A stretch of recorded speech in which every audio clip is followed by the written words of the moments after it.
Dahil konti lang ang kitaan ngayon sa Reels, ay mas mabuti na tayo ay babawi sa pag-post ng picture post. Oo, ako ay nagkaroon ako ng posting bawat araw, 5 pictures with time interval. Ang suggestion, you can have 2 or 3 hours interval of posting.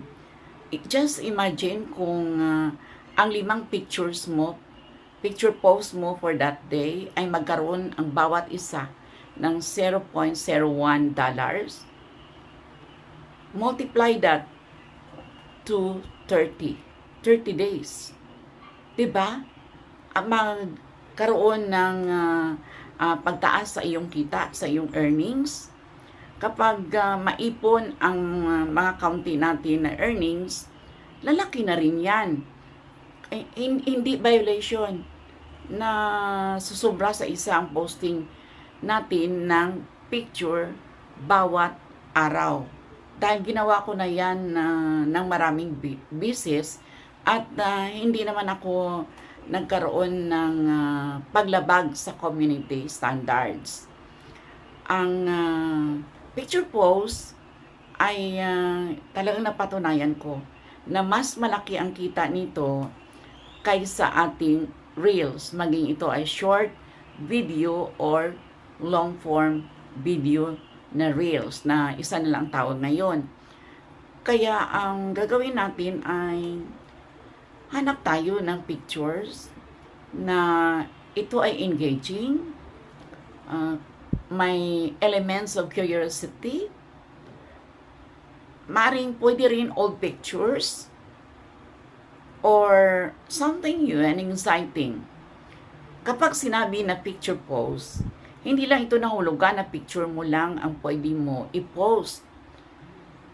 Pwede mga pamilya mo, kaibigan mo, mga kasama mo sa trabaho, lahat, kapitbahay mo pwede. Ganon din, hindi lang tao ang ibig sabihin dyan ng picture post. Pwede ka rin mag-post ng mga bulaklak mo, mga gulay, mga tanim mo na punong kahoy, your farm, o anything, anuman na hindi paglabag sa community standards. That is already a picture post. At kailangan lamang na ikaw ay talagang mayroon kayong matatawag natin na creativity of that picture. Lagyan mo rin ng magandang caption na sa pagbasa pa lang ng viewers mo ay talagang mahikayat sila na tingnan ng mabuti ang ating picture post for that day.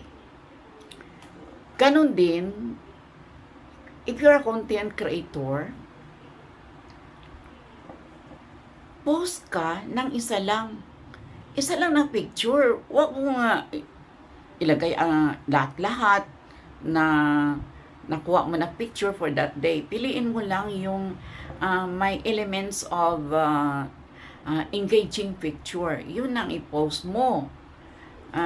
Ito rin ay makaranasan ko nung una na palagi ako ng post na marami at that time na wala pa akong learning sa content policies. Paalala ko lang, pag nag-post ka ng picture, huwag mong sabayan na picture ito, video and picture. I-upload mo yan, one upload. Hindi pwede. Post mo na magkaiba ang picture mo at i-post mo naman in another upload your video. May marami kasi ako nakikita niyan, no? Kahit mga content creators na paramihan ng pag-post ng kanilang pictures. Hindi ko kayo masisi dahil yan din ang dati kong gawain noong wala pa akong learnings about picture post.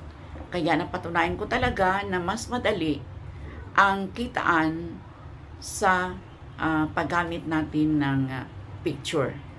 Ano pang hinintay mo? Mag-post ka na ng engaging picture mo.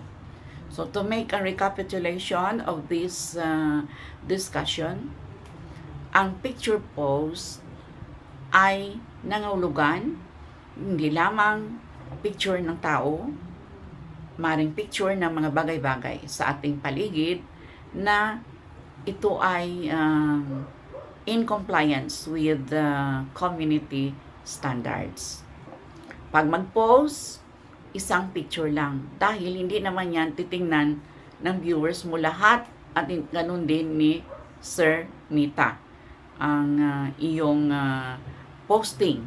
So, always post separately one video and one picture. Huwag ipagsabay ang picture sa video. Kung mayroon kayong nakukuha na karanasan sa aking na-share ngayon na long form video, ay maaari lang paki-share naman, like, comment, and ibahagi ito sa iba ang aking video for this day. I am your teacher vlogger, retired master teacher 1, live and alive, awake, enthusiastic, somewhere, here, and life is here, Davao City. Mabuhay, magandang buhay, mabuting tao. Mabuhay, mabuting tao, magandang buhay. Long live, good person, good life. Long live, good life, good person, you.